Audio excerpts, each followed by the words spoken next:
Nitong mga nakarang ilang oras ay nakaranas po ng malaking pagbaba ang presyo ni Shiba Inu, higit po sa 10%. Ano ang pangunahing dahilan?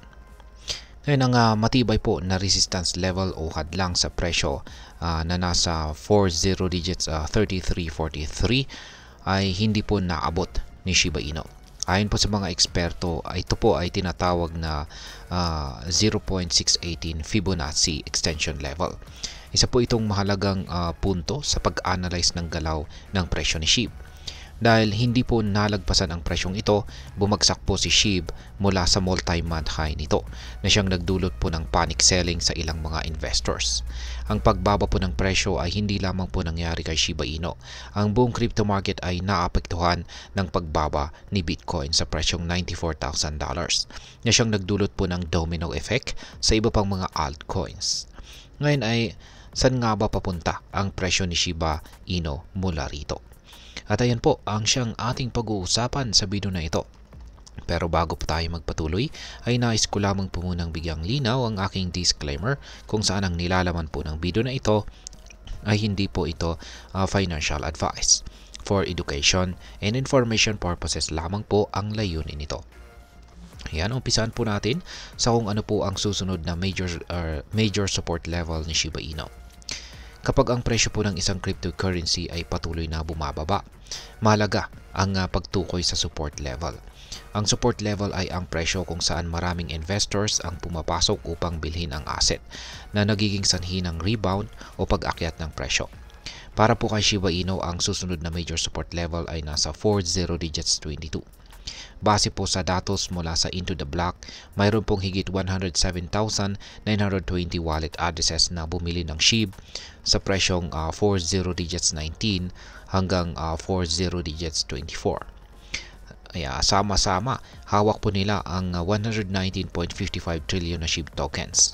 Ang presyong ito ay maaari pong magsilbing demand zone o lugar kung saan inaasahan ang maraming pagbili ng SHIB na posible pong magbigay ng panibagong buhay sa presyo nito.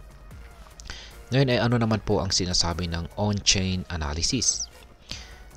Kapansin-pansin sa kasalukuyang on-chain data ang tatlong mga napansin rito na pagbabago. Ayan, yung una ay nagkaroon po ito ng mababa na network growth.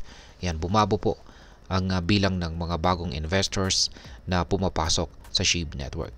Pangalawa ay kakaunti po ang malaking transactions.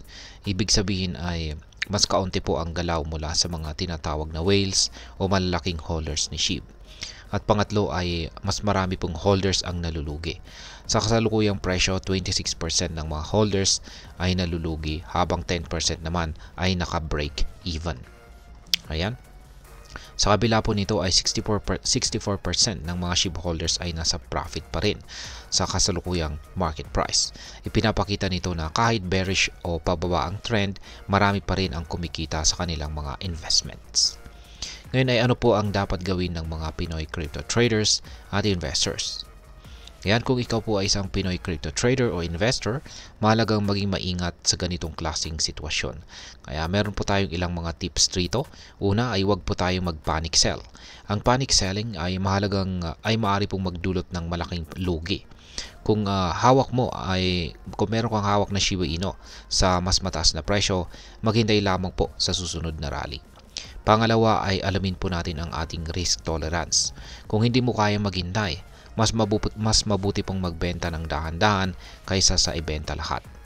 At pangatlo ay mag-set po ng realistic expectations. Hindi po lahat ng pababa ay nangangahulugang katapusan na. Ang crypto market ay volatile, kaya mahalaga pong magplano ng mabuti. Ngayon ay ano po ang maaaring maging epekto nito para sa atin bilang mga Pinoy investors or traders ni Shiba Inu? Yan, para sa atin ang pagbagsak po ni SHIB ay isang wake-up call. Ito po ay nagsisilbing paalala na ang meme coins tulad po ni Shiba Inu ay mataas ang risk, ngunit may potensyal para sa malaking kita.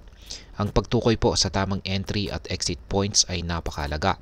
Bukod dito ay dahil marami po sa atin ang gumagamit ng maliit na kapital, ang tamang diskarte sa pag-trade ay maaari pong makatulong upang maiwasan ang malaking pagkawala.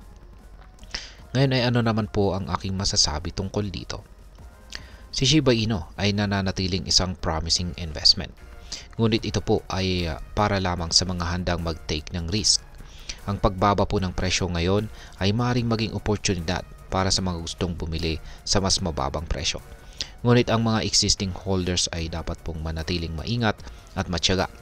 Kung kaya mo pong mag-hold, mas mainam po na gawin ito hanggat hindi bumabagsak ang presyo sa ilalim ng support level. Sa uli, ang crypto market po ay puno ng sorpresa. Maaari pong magdala ng mas magandang oportunidad si Shiba Inu sa hinaharap, lalo na kung maipapakita nito ang kakayahang makabangon mula sa kasalukuyang bearish trend.